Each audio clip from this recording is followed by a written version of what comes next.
स्वर्गीय पिता good morning. आज हम कल से हम स्टार्ट किए थे वचन पढ़ना। आज दूसरे लैपटॉप में कर रहे हैं। तो कल से जो हम स्टार्ट किए हैं, आज आशीष दीजिए कि हम आपके चरणों में आकर के आपके साथ हम अच्छे से वचन आप सीख सकें। हम उत्पत्ति ही मेरे स्वर्गीय पिता हमारी गुड मॉर्निंग स्वर्गीय पिता। सबसे पहले हम अपने पाप को, गुनाह को, अशुद्धताओं को, कमजोरियों को आपके चरणों में लाए हैं। सबसे पहले उनको हम हमारी कमजोरियों को, हमारी अशुद्धताओं को, हमारे पाप को माफ़ कर दें और आपके पवित्र लहू से धोकर के साफ करें जो हमने किए हैं। और आपसे हम अनुग्रह चाहते हैं कि जो पाप हमने 1 मिनट पहले तक किए वो हम ना करें। यीशु के नाम से मांगते धन्यवाद प्रार्थना सुनने के लिए और उत्तर देने के लिए। हे पिता, मेरी आत्मिक आंखों को खोल दे जिससे कि मैं तेरी व्यवस्था की, तेरे वचन की अद्भुत बातों को सीख सकूं, समझ सकूं और उस पर चल सकूं, तेरी इच्छा पूरी कर सकूं। हमारे बच्चे, हमारा परिवार या फिर कोई भी इस वीडियो को देखे तो वो आशीष पाए, वचन सीख सके। और जो कुछ आप इस वीडियो में बताएंगे वो मेरा खुद का नहीं, मेरी अपनी इच्छा अभिलाषाओं का नहीं, परंतु पवित्र आत्मा के द्वारा निर्मित हो। धन्यवाद प्रार्थना सुनने के लिए यीशु के नाम से मांगते, धन्यवाद प्रार्थना सुनने के लिए, आमीन। हम वचन पढ़ेंगे पवित्र बाइबल से। सृष्टि का वर्णन। उत्पत्ति 1:1। आदि में परमेश्वर ने आकाश और पृथ्वी की सृष्टि की। उत्पत्ति 1:2। पृथ्वी बेडौल और सुनसान पड़ी थी और गहरे जल के ऊपर अंधियारा था तथा परमेश्वर का आत्मा जल के ऊपर मंडराता था। उत्पत्ति 1:3। जब परमेश्वर ने कहा उजियाला हो तो उजियाला हो गया। उत्पत्ति 1:4। और परमेश्वर ने उजियाले को देखा कि अच्छा है। परमेश्वर ने उजियाले को अंधियारे से अलग किया और परमेश्वर ने उत्पत्ति 1:5। और परमेश्वर ने उजियाले को दिन और अंधियारे को रात कहा तथा सांझ भी फिर भोर हुआ। इस प्रकार पहला दिन हो गया।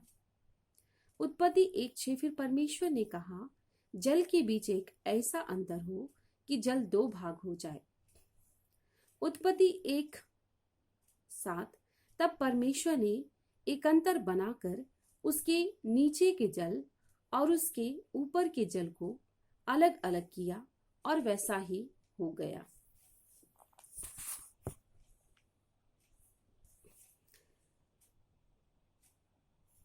उत्पत्ति 1:8। और परमेश्वर ने उस अंतर को आकाश कहा तथा सांझ हुई, फिर भोर हुआ। इस प्रकार दूसरा दिन हो गया।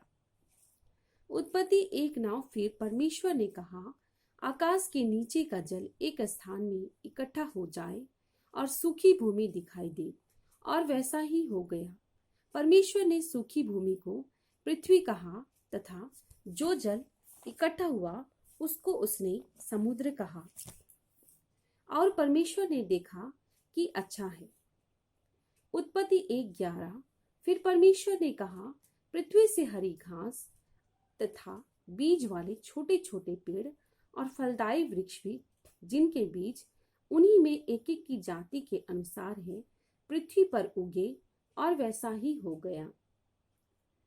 उत्पत्ति 1:12। इस प्रकार पृथ्वी से हरी घास और छोटे छोटे पेड़, जिनमें अपनी अपनी जाति के अनुसार बीज होता है, और फलदायी वृक्ष, जिनके बीज एक एक की जाति के अनुसार उन्हीं में होते हैं, उगे। और परमेश्वर ने देखा कि अच्छा है।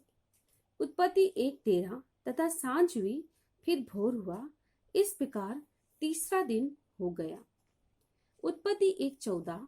फिर परमेश्वर ने कहा दिन को रात से अलग करने के लिए आकाश के अंतर में ज्योतियां हों, और वे चिन्हों और नियत समयों और दिनों और वर्षों के कारण हो। उत्पत्ति 1:15। और वे ज्योतियां आकाश के अंतर में पृथ्वी पर प्रकाश देने वाली भी ठहरे, और वैसा ही हो गया। उत्पत्ति 1:16। तब परमेश्वर ने 2 बड़ी ज्योतियां बनाई। उनमें से बड़ी ज्योति को दिन पर प्रभुता करने के लिए और छोटी ज्योति को रात पर प्रभुता करने के लिए बनाया और तारागण को भी बनाया। उत्पत्ति 1:17 परमेश्वर ने उनको आकाश के अंतर में इसलिए रखा कि वे पृथ्वी पर प्रकाश दे। उत्पत्ति 1:18 तथा दिन और रात पर प्रभुता करे और उजियाले को अंधियारे से अलग करे। उत्पत्ति 1:18 का आगे, और परमेश्वर ने देखा कि अच्छा है। उत्पत्ति 1:19 तथा सांझ हुई फिर भोर हुआ, इस प्रकार चौथा दिन हो गया। उत्पत्ति 1:20 परमेश्वर ने कहा, जल जीवित प्राणियों से बहुत ही भर जाए और पक्षी पृथ्वी के ऊपर आकाश के अंतर में उड़े। उत्पत्ति 1:21 इसलिए परमेश्वर ने जाति जाति के बड़े बड़े जल जंतुओं की और उन सब जीवित प्राणियों की भी सृष्टि की जो चलते फिरते हैं, जिनसे जल बहुत ही भर गया, और एक एक जाति के उड़ने वाले पक्षियों की भी सृष्टि की। और परमेश्वर ने देखा कि अच्छा है। उत्पत्ति 1:22 उत्पत्ति 1:21 में हमने देखा कि परमेश्वर ने जाति जाति के बड़े बड़े जल जंतुओं की, उन सब जीवित प्राणियों की भी सृष्टि की जो चलते फिरते हैं, जिनसे जल बहुत ही भर गया, और एक एक जाति के उड़ने वाले पक्षियों की भी सृष्टि की। और परमेश्वर ने देखा कि अच्छा है। उत्पत्ति 1:22 और परमेश्वर ने यह कह के उनको आशीष दी, फूलों फलों और समुद्र की जल में भर जाओ और पक्षी पृथ्वी पर बढ़े। उत्पत्ति 1:23 तथा सांझ हुई फिर भोर हुआ, इस प्रकार पांचवा दिन हो गया। उत्पत्ति 1:24 फिर परमेश्वर ने कहा, पृथ्वी से एक एक जाति के जीवित प्राणी अर्थात घरेलू पशु और रेंगने वाले जंतु और पृथ्वी के वन पशु जाति जाति के अनुसार उत्पन्न हो, और वैसा ही हो गया।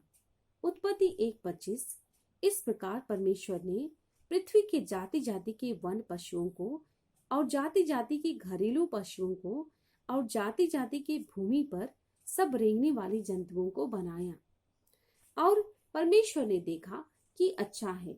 उत्पत्ति 1:26 फिर परमेश्वर ने कहा कि हम मनुष्यों को अपने स्वरूप के अनुसार अपनी समानता में बनाएं, और वे समुद्र की मछलियों और आकाश के पक्षियों और घरेलू पशुओं और सारी पृथ्वी पर और सब रेंगने वाले जंतुओं पर जो पृथ्वी पर रेंगते हैं अधिकार रखे।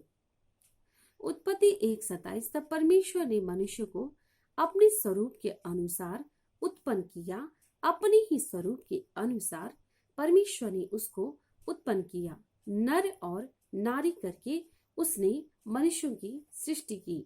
उत्पत्ति 1:28 और परमेश्वर ने उनको आशीष दी और उनसे कहा, फूलों फलों और पृथ्वी में भर जाओ। उत्पत्ति 1:28 का आगे, और उसको अपने वश में कर लो और समुद्र की मछलियों तथा आकाश के पक्षियों और पृथ्वी पर रेंगने वाले सब जंतुओं पर अधिकार रखो। उत्पत्ति 1:29 फिर परमेश्वर ने उनसे कहा, सुनो, जितने बीज वाले छोटे छोटे पेड़ सारी पृथ्वी के ऊपर हैं और जितने वृक्षों में बीज वाले फल होते हैं, वे सब मैंने तुमको दिए हैं, वे तुम्हारे भोजन के लिए हैं। और जितने पृथ्वी के पशु और आकाश के पक्षी और पृथ्वी पर रेंगने वाले जंतु हैं, जिनमें जीवन का प्राण है। उत्पत्ति 1:29 में और उत्पत्ति 1:30 में हम देखते हैं कि और जितने पृथ्वी के पशु और आकाश के पक्षी और पृथ्वी पर रेंगने वाले जंतु हैं, जिनमें जीवन का प्राण है, उन सब के खाने के लिए मैंने सब हरे हरे छोटे पेड़ दिए हैं। और वैसा ही हो गया। उत्पत्ति 1:31 तब परमेश्वर ने जो कुछ बनाया था सबको देखा, तो क्या देखा कि वह बहुत ही अच्छा है। तथा सांझ हुई फिर भोर हुआ, इस प्रकार छठवां दिन हो गया। हमने उत्पत्ति पढ़ा, हम कहीं कहीं वचन का अध्याय नंबर हम नहीं बोल पाए, परंतु हमने वचन पढ़ा, जैसा पवित्र बाइबल में लिखा गया है बिल्कुल वैसा ही पढ़ा सृष्टि का वर्णन। जैसा, इससे ना हमने बढ़ाया ना घटाया, जैसा हमने पढ़ा बिल्कुल वैसा ही यहाँ लिखा हुआ है। तो हम अपनी सृष्टि के वर्णन के द्वारा उत्पत्ति अध्याय 1 का 1 से 31 के द्वारा आज हम ये जान सकते हैं कि हमारे जीवित परमेश्वर ने कैसे सृष्टि का वर्णन किया है। तो इस वीडियो को प्यारे डैड, यदि सृष्टि का वर्णन आपने इस प्रकार किया तो इसे हमें एक एक करके, एक एक अध्याय को, एक एक वचन को हमें अच्छे से सिखाएं कि जो चीज आपने बनाया कैसे बनाया, हमें आत्मिक रूप से समझाएं डैड। और इस चीज को जो आपने हमारे लिए बनाया हम समझ सके और इनके साथ हम आनंदित रह सके। जो कुछ आपने हमारे लिए बनाया हम उसकी पूजा या आराधना ना करें, परंतु उनके ऊपर हम प्रभुता और अधिकार रख सके। आज हम देख सकते हैं कि हम सभी कोई पृथ्वी पर हमारे जीव परमेश्वर ने जो कुछ बनाया है उसकी हम आराधना करते हैं, परंतु हमें अनुग्रह दे रहा है कि जो सृष्टि का वर्णन आपने किया है हमारे लिए, उसे हम इस वीडियो के द्वारा बहुत लोग जान पाए कि हमारे खुदा ने, हमारे स्वर्गीय पिता सेनाओं के हवा ने, यीशु डैड ने, पवित्र आत्मा ने कैसे यह इस सृष्टि का वर्णन किया होली बाइबल में। उत्पत्ति अध्याय 1 से अध्याय 31 तक, और इसके द्वारा लोग आपके पास आ सके। इन वचनों के द्वारा लोग जान सके कि इस पृथ्वी को आपने बनाया है। डैड, हमें आशीष दे इस वीडियो के द्वारा या इस वीडियो के बाहर भी जो कुछ भी हमने पढ़ा, हम आप ही आशीष को ही पाने वाले बने। हम शाप के लिए नहीं बुलाए गए, हम अपने परमेश्वर के आशीष के लिए बुलाए गए हैं। डैड, इस वीडियो में भी और इस वीडियो के बाहर भी हमें आशीष दे, यीशु के नाम से मांगते हैं। डैड, शैतान कोई भी काम हमारे जीवन में ना करने पाए। जैसे उसने हवा को फुसलाया, आज वह हमें भी फुसलाता है। प्लीज जब वो फुसलाए तो हमारी आत्मिक आंखों को खोल दे ताकि हम पहचान पाए। इस वीडियो के द्वारा लोगों की आत्मिक आंखों को खोले और वे जान पाए कि कैसे आपने सृष्टि का वर्णन किया है और आपके द्वारा आशीषों को पाए। इस वीडियो को सुनते सुनते वे आपके पास आ जाए। यीशु के नाम से रैप्चर में वे उठाने वाले बन सके। यीशु के नाम से मांगते हैं डैड।